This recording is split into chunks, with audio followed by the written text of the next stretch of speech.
পূর্ববর্তী ক্লাসে আমরা আউটবাফ নীতি অনুসারে ইলেকট্রন বিন্যাসের বিভিন্ন অরবিটাল সমূহকে কিভাবে সাজাতে হয় সেটা আমরা শিখেছি। যারা এই জিনিসটা পারো না তারা এর আগের ক্লাসে অর্থাৎ এই প্লে লিস্টে 1 নাম্বার যে ক্লাসটা ওই ক্লাসটাতে ঢুকে যে 1s এর পর 2s 2p 3s এগুলো কিভাবে হয় সেটা তোমরা দেখে নিতে পারো। আজকে আমরা শিখবো 1 থেকে 30 পর্যন্ত মৌলের ইলেকট্রন বিন্যাসগুলো কিভাবে করতে হয়। তো এটার জন্য আমাদের প্রথমে যেটা জানতে হবে ইলেকট্রনগুলোর সময় ধারণ ক্ষমতা। যেমন এস এ ইলেকট্রন আছে 2টা, পির ইলেকট্রন ধারণ ক্ষমতা 6টা, ডির 10টা, এফ এর 14টা। সো এবার যদি আমি ইলেকট্রন বিন্যাস আঁকতে চাই তাহলে হাইড্রোজেনের ইলেকট্রন আছে কয়টা? একটা। তাহলে হাইড্রোজেন 1s লিখলাম। কয়টা ইলেকট্রন? এই যে 1s এ একটা দিয়ে দিলাম যে হাইড্রোজেনের ইলেকট্রন বিন্যাস। এবার যদি আমি হিলিয়ামে রাখতে চাই 1s, এস এর ইলেকট্রন ধারণ ক্ষমতা 2টা, 2 দিয়ে দিলাম, তাহলে যে হিলিয়ামের ইলেকট্রন হয়ে গেল।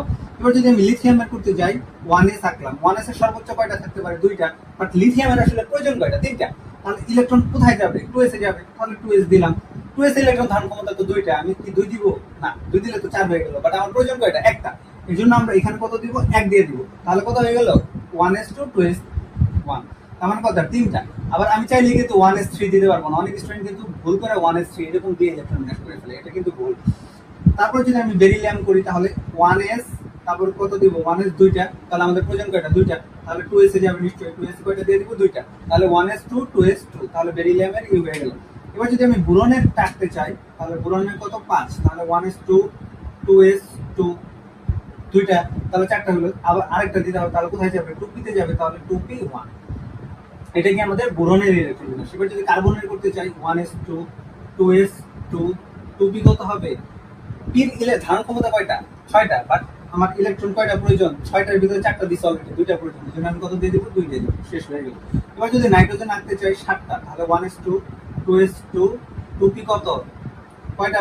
4টা দিছে, আর বাকি আছে কয়টা? 3টা, তাহলে 3টা দিয়ে দিলাম। So nitrogen electron. অক্সিজেন যদি করি 1s 2 2s 2, 2p কয়টা? 4টা দিয়েছি, কয়টা প্রয়োজন? 4টা, সো 4টা দিয়ে দিলাম। এবার ফ্লোরিন 1s 2 2s 2, 4টা হইলো প্রয়োজন, আর বাকি আছে কয়টা? 9টা হওয়ার জন্য 5টা, তাহলে 5টা দিয়ে দিলাম। এবার যদি আমি তার ইলেকট্রন বিন্যাস রাখি নিয়নের, তাহলে 1s 2 2s 2, 2p কয়টা দিব?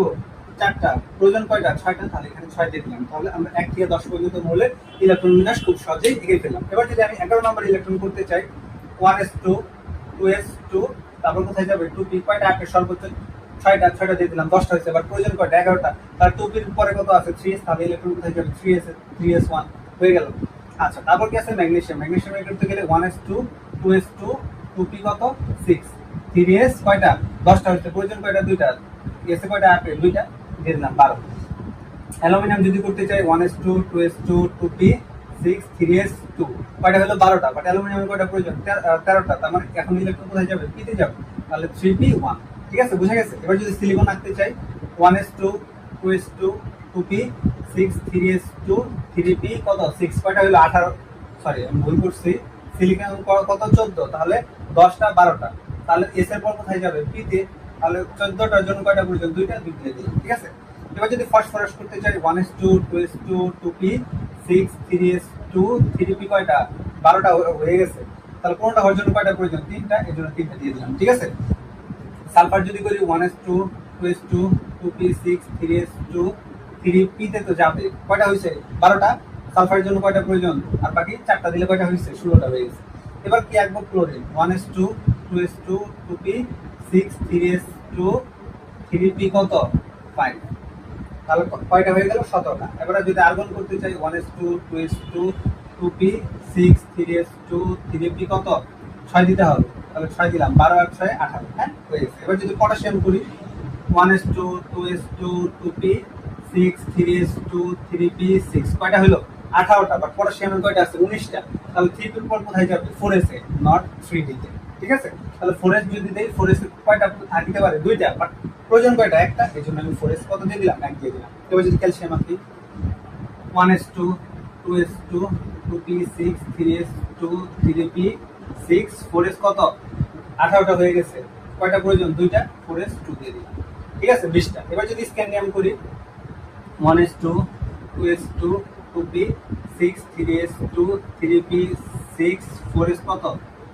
21টা, যেহেতু 2 দিয়ে দিলাম, আমি আয়রনেরটা একটু পরে আঁকি, কত? 4s 2। ঠিক আছে, তাহলে কয়টা হলো? 20টা, আমাদের প্রয়োজন কয়টা? 21টা, তাহলে 4s এর পর কোথায় যাবে? 3d, তার মানে কত? 3d 1। সো আমরা স্ক্যান্ডিয়ামে লিখলাম। এবার টাইটানিয়াম যদি আঁকি 1s2 2s2 2p 6 3s2 3p 6 4s2 3d তে কয়টা যাবে? 2টা। এবার যদি ভ্যানাডিয়াম আঁকি সেম ভাবে 1s2 2s2 2p 6 3s2 3p 6 4s2 3d কত হবে? 20টা হয়ে গেছে। কয়টা প্রয়োজন? 3টা। সো আমি 3 দিয়ে দিলাম। সো এইভাবে আমি ভ্যানাডিয়ামের ইলেকট্রন বিন্যাস শিখে ফেললাম। এবার আমরা 1 থেকে 23 পর্যন্ত ইলেকট্রন বিন্যাস আঁকছি। এবার আমরা কি করব? 24 থেকে বাকি যে 6টা বা 7টা ইলেকট্রন বিন্যাস আছে আমরা সেটা এবার 24 টা যদি করতে চাই 1s2 2s2 2p 6 3s2 3p 6 4s2 কয়টা হলো? 20টা। তাহলে কোথায় যাবে? 3d তে। 3d তে 20টার পরে কয়টা বাকি আছে? 4টা। সো 4টা দিয়ে দিলাম। এবার আমরা ম্যাঙ্গানিসে যাব। কিন্তু আচ্ছা আমি আগে পরে বুঝাইতেছি। ম্যাঙ্গানিসে 1s2 2s2 2p 6 3s2 এটা মানে ভুল হবে। কেন ভুল আমি বুঝাইতেছি। 3s2 3p 6 4s2 3d কত? 5। এটা যদি একই 1s2 2s2 2p 6 3s2 3p 6 4s2 3d কত? 6।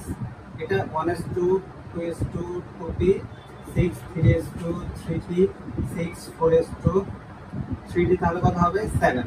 এটা যদি একই same 1s2 2s2 2p 6 3s2 3p 6 4s2 আর 3d কত বাকি থাকে? 8টা, তাই না? তাহলে 8টা দিয়ে দিলাম। এটা যদি একই 1s2 2s2 2p 6 3s2 3p 6 4s2 3d কত? 9। এটাও ভুল। কেন ভুল আমি বলতেছি।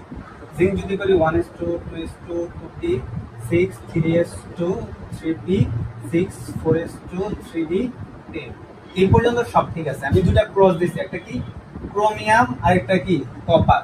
কেন এই দুইটা ভুল? এই দুইটা হচ্ছে ব্যতিক্রম ধর্মী ইলেকট্রন বিন্যাস দেয়। আর যদি ব্যতিক্রম ধর্মী ইলেকট্রন বিন্যাস দেয় তাহলে এটা কি ব্যাখ্যা? এই ব্যাখ্যাটা পরবর্তী ক্লাসে আমরা ব্যাখ্যা করব।